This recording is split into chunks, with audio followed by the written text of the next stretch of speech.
Okay, tonight you are going to take notes on a blank sheet of paper. There are no practice problems when you finish. I just want you to take really good notes, mark any areas that confuse you or any questions you have, and tomorrow we'll discuss your questions and then we will practice a lot in class. All right, so tonight we're learning our third and final method of solving systems of equations. We've already learned how to solve them using graphing. We've learned how to solve them using substitution. And tonight we're going to learn how to solve them using elimination. So we're going to start by looking at an example.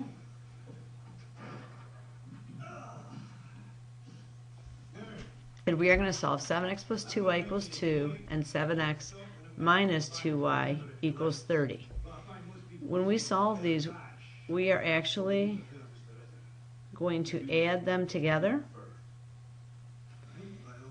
and eliminate a variable, and that's why we call it elimination. So if I add these, if you'll notice the coefficient of y are opposites. You have a 2y and a negative 2y. So when I add them together, that is going to equal 0. But I have to add all the other terms in the equation together too. So 7x plus 7x is 14x.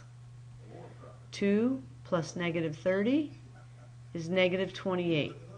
I've taken this system up here and by adding them together simplified it down to a one-step equation. In order to solve it, I'm going to divide both sides by 14 and x equals negative 2.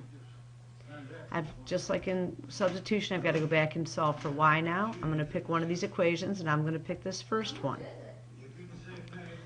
I'm going to take and substitute negative 2 in for x.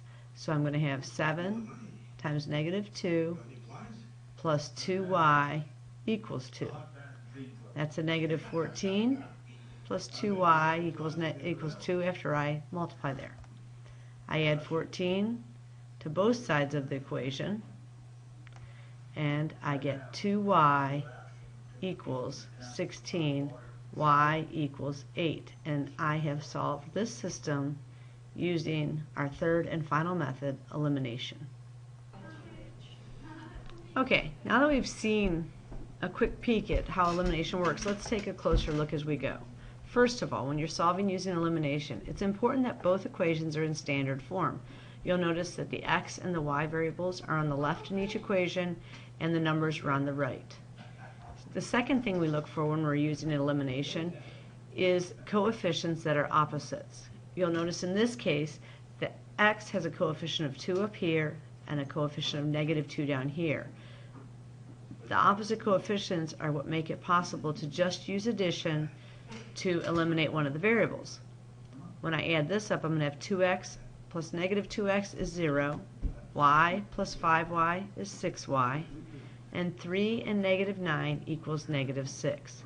I now divide both sides by 6, and y equals negative 1. As we've done all along, we still have to solve for x before we have the solution because we need both the x and y values that make both equations true.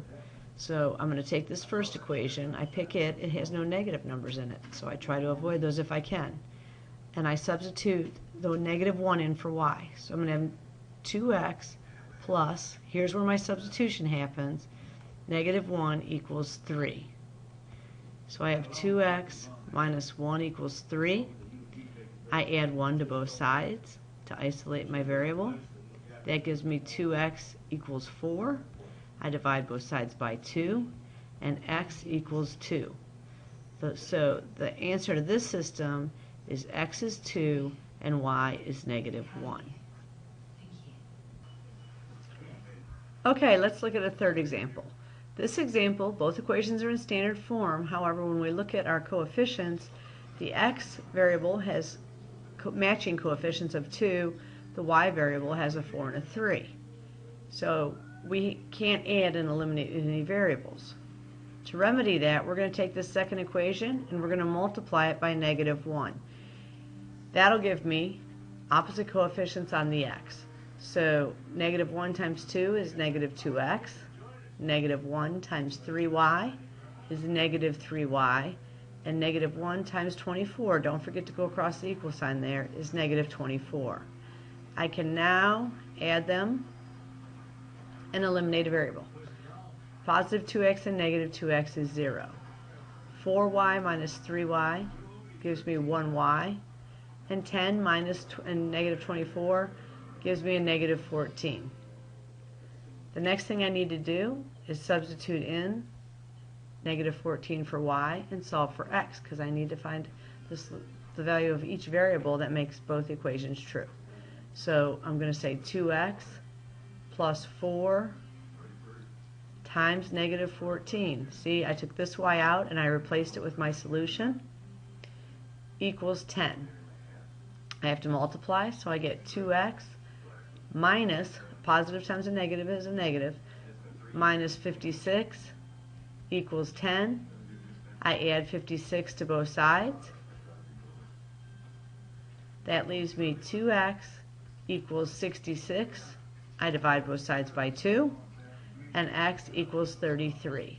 I now have my solution to my system, which is 33 and negative 14 for y. We have one more example to look at. If you look at this example, you'll see that our second equation is not in standard form. In order to get it in standard form, we're going to add 4y to both sides, which would then give us x plus 4y equals negative 2.5. Now I've got it in standard form. I'll take my second equation. You'll notice I have 4y and 4y, but they're not opposites. So I'm going to multiply this one by negative 1. This is all legal math that we can do to make the equations feasible to use elimination to solve. So negative 1 times 2x is negative 2x. Negative 1 times 4y is negative 4y. And negative 1 times 10 is negative 10. I can now add the equations. X and negative 2x leaves me a negative x. 4y and negative 4y is 0. Negative 2.5 and negative 10 is negative 12.5. This coefficient is not 1, so I'm going to divide both sides by negative 1. And I find out that x equals 12.5. I'm going to substitute that back in to one of my equations to find out what y is. So let's take, which one do we think would be easier? Let's take the second one and say 12.5 instead of x equals 4y minus 2.5. To solve it, I add 2.5 to both sides. That's going to leave me a 4y here and 15 here. Divide both sides by 4, and y equals 3.75. Okay, that was our last problem for tonight. What I would like you to do is just kind of look over the notes you took, mark anything where you're confused or any problems that you didn't understand.